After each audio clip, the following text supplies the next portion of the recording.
Hey guys, so today we have another video about someone that did something a little more serious. Like usually we try to keep it very light-hearted around here, just some annoying, cringy people. But every now and then we get a more serious topic. So let's get our serious boots on and get into it. Today we're talking about a girl called Brooke Houts. I actually found her a really long time ago. I also haven't watched her videos in a really long time, so I had to do my research about kind of like what she does now, all that good stuff. But she gained her following from basically doing storytime videos back when everyone did them, including probably the most infamous Tana Mojo, who actually is quite well off now, which isn't the case with many other storytime YouTubers. I feel like a lot of them have dropped off because it's not something that's as interesting now or as prevalent in the YouTube scene, space, lifestyle. So Tana Mojo is a very good case of someone who's kind of left storytiming but is still well off.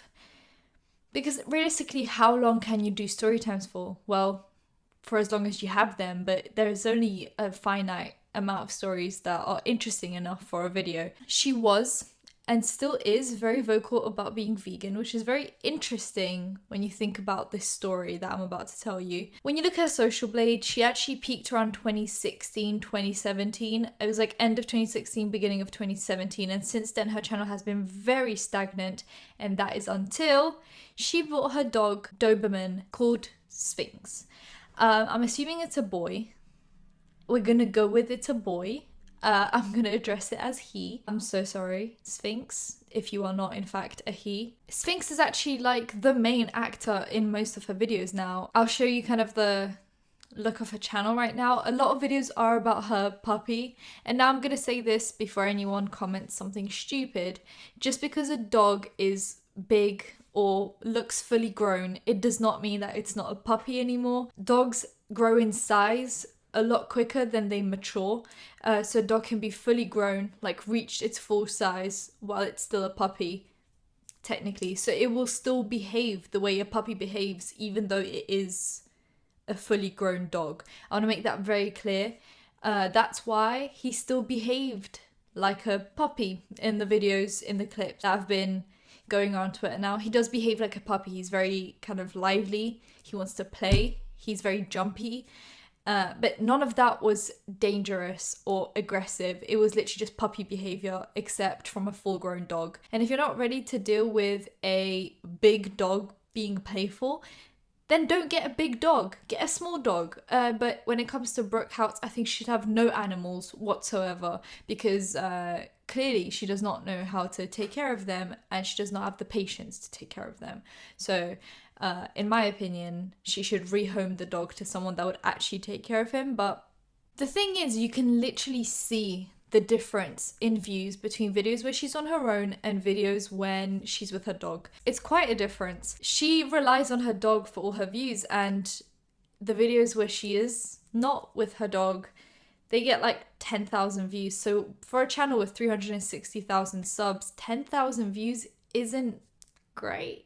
Like, not even 10% of your subs decided to click on that video, and then your dog pops up and like 500,000 views. So clearly your dog is a lot more interesting than you, and you should be treating it with the utmost respect, because that is what's paying your bills right now. The situation here is that she accidentally posted a video which included unedited clips of her basically abusing her dog. There is no other way to describe it.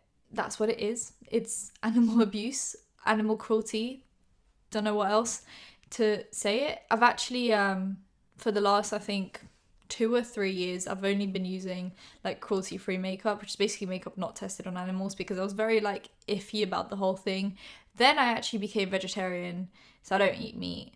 And she claims to be vegan, so you'd think she'd be in some way motivated by like the well-being of animals, because that was kind of my main motivator. Is just like, oh, like cute animals, I want to hug them, not eat them. And she's like, ooh, animals, cute, I don't want to eat them, but I'll definitely spit on them. It's like, you might as well just eat meat. She posted a video where she basically, at one point, hits it across the head when it like jumps up to play with her.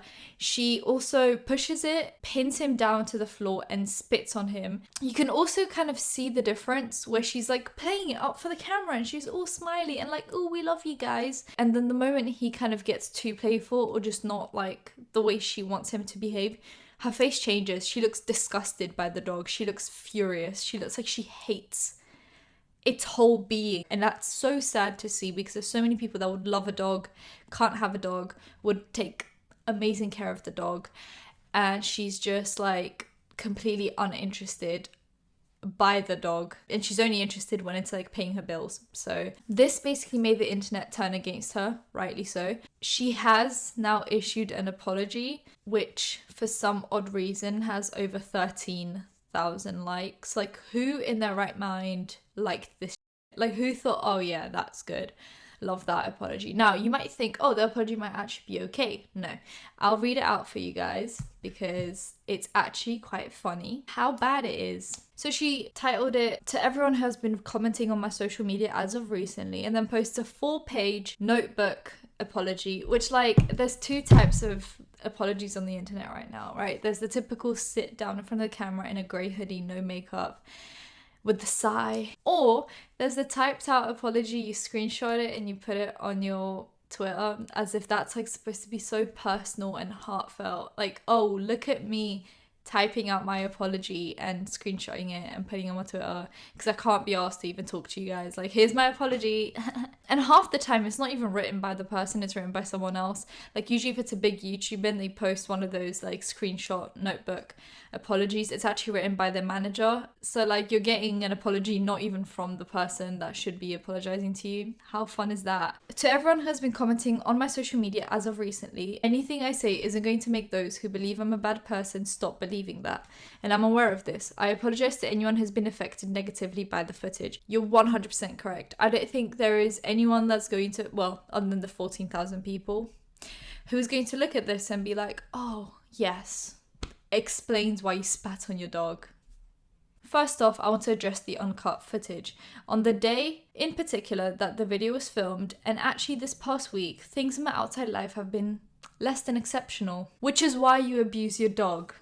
I am not going to play the victim card, you already did, or anything of that sort, but when you put a but after that, it kind of defeats the whole purpose of saying I'm not going to play the victim card.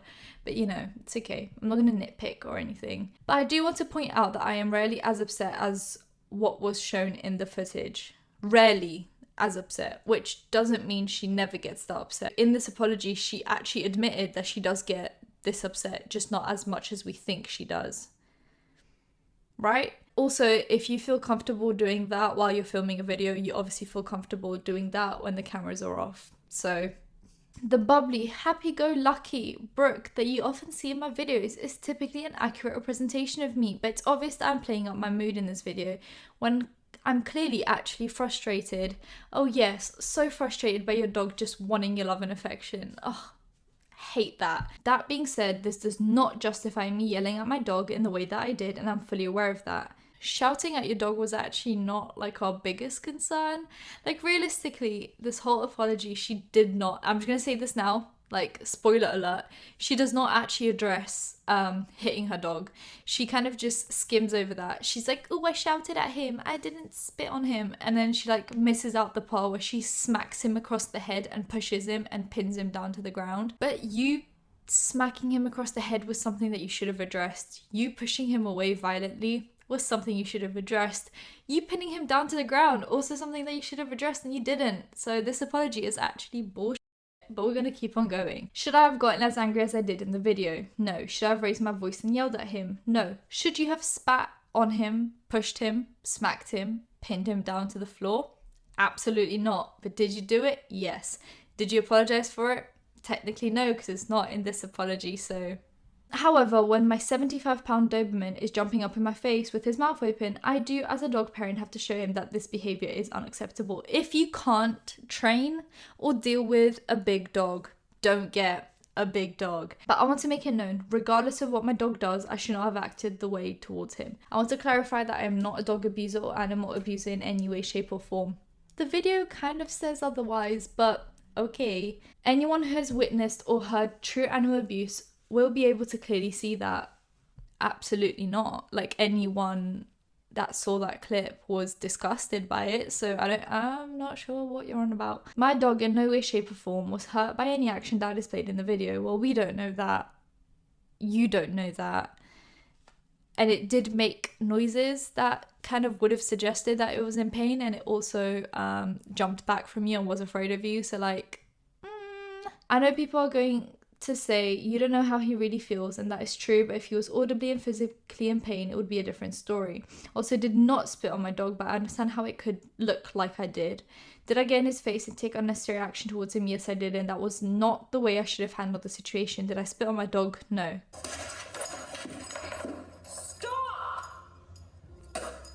So what was that noise then? My family and I are in the process of getting him training. The training that I've looked at for him is very expensive because I'd have to be one-on-one with a trainer. Yes, that's what people do when they get a dog. You have to, the thing is, right, I hate with a passion when people get an animal and don't consider the expenses outside of just the price of the animal. People look at the animal and think, oh yes, let's say like £1,000 for a dog. Great, that's the money I have. There's also food, like dog shampoo, dog conditioner, there's like treats, toys, bed, cage, and your replacements for things that they might destroy during puppyhood. Training, like those are things that also cost money, and you have to consider those costs before you get a dog just to see if you can actually afford it. And it's also why so many dogs end up in dog shelters right around like January, February, which is right after Christmas, because most parents will buy their children puppies and then realize that they're actually a lot more work than they thought, and they're actually a lot more expensive than they thought. So then they end up in dog shelters. So you. Ever since he was attacked at the dog park, he isn't okay with being around other dogs. He sticks to me like Velcro if he is in the presence of another dog, even a little chihuahua. I just can't see him getting what he needs from a group training environment. That being said, I know I personally can learn more effective techniques to get his energy out and keep him disciplined as well. Anyone who knows me personally knows I have an immense love for animals, including my own. I would never do anything to purposefully, physically, or mentally harm any animal. Again, I should not have yelled at him or have been as physically aggressive as I was, and I'm fully aware of that. He was not hurt, nor has he ever been purposefully hurt by me. I know I'll be in many future situations where he's physical, but I will not respond the way again. Family or friends that have spent any amount of time with Sphinx and me know that we have a trusting, loving relationship. All he wants to do is be by my side, cuddle with me, and be around me, which I love. My love for him is exponential and infinite, and I do everything I can in my day-to-day life to ensure that he is living as happily as he can. I'm sorry that my actions in that particular moment did not reflect that. About my Twitter, I deactivated my account earlier in the day. When I went to open it, I was met with an excess of notifications of people telling me I'm messed up, a bad person, that I'm going to hell, that I belong in jail, etc. For my own mental health and no other reasons beside that, I didn't think it was necessary for me to be reading those comments at that time. That is the only thing in this apology that I can technically agree with. I think once you know you've messed up, there is no point of just like reading over hate comments again and again and again and again. Like once you know what the general idea from the audience is, that's it. Because as much as I think she's a horrible human being and doesn't deserve to have animals, I also don't think that she needs to like herself over this or do anything stupid or have any kind of mental breakdown over this, because mental health is important as well as your dog's well-being. So we got to strike a balance between that. I do think her dog needs to be taken away from her and given to a much more loving home. Lastly, I don't want to make the statement seem like it's me defending myself, because that is not my goal. I do want to point out what actually happened though. My intent by explaining the situation is to give those of you who are rightfully angry with me the explanation that you deserve. I'm getting my dog into training and I'm looking at ways to improve how I personally train him at home. I'm sorry that you guys had to watch that footage and were upset by it, and I'm sorry to my dog for raising my voice and acting aggressively. In my heart, and from the words of the people that spend the most time with me, I know that I am a great dog mom, but not perfect. That I spoil him in the best ways, that he gets all the treats he could ever want, and that the Amazon Prime mailman is probably tired of delivering packages of dog toys to my house. Again, this does not make my actions in the footage okay, but I'm just explaining what my day-to-day life is really like, whether you believe me or not. On a serious note, I love you guys and I want to thank you for pointing out things that you think are wrong and discussing them, because the world needs more of that. I hope you give me the chance to prove that these statements about myself do align with my actions. All my love, Brooke Houts. LAPD are already looking into the situation. People are offering to take the dog off her hands. I don't think she'll be able to keep the dog because the footage is awful, and I think that's the right way to go about this. I don't think she deserves to have an animal, and an animal that loves her as much as I think he does. I mean, it's pretty clear that he loves playing with her, and he just wanted her love and affection. I think that's really sad. But yeah, overall, I just think this is disgusting. I'm glad LAPD is looking into it. If you do want to alert any animal foundations in the LA area and let them know of this incident, you can. But the LAPD is already looking into it. So I think that kind of takes the pressure off of you guys to have to do anything. But I'm glad that this was addressed as quickly as it was, and I'm glad that help was brought in and that people are looking into it now, and not just like people on Twitter, but like actual professionals are now looking into it, because that's what we need more of. Keemstar also interviewed her ex-boyfriend, who she was with about 2 years ago, and he said, which is obviously not something we can confirm, but I think it's just interesting to add in, he did say that she like threw his little dog around, which to him back then wasn't like, oh, that's like concerning, but now he looks at the way she treated her dog and is like, makes sense. It like clicked in his head that she's just not fit for owning a dog or any animal. YouTubers like Ethan Klein and Deji have offered to pay her money, like any sum she can think of, to take the dog off her hands, which I think is great. I think it's amazing that people just want to take the dog and take it to safety and a loving home. But at the same time, I don't think she deserves to be rewarded for her behavior, and paying her money is kind of like, here's a reward for treating your dog like I think the dog should be rehomed, but with absolutely no benefit to her, only benefit to the dog. And that is it for today's video. Give it a thumbs up if you enjoyed it, comment down below anything, comment down below, and subscribe because I post videos whenever something happens, which is a few times a week. Turn on notifications and you'll know when that's happening. Follow me on my socials, they'll be in the description down below, and I'll see you in my next one. Bye guys.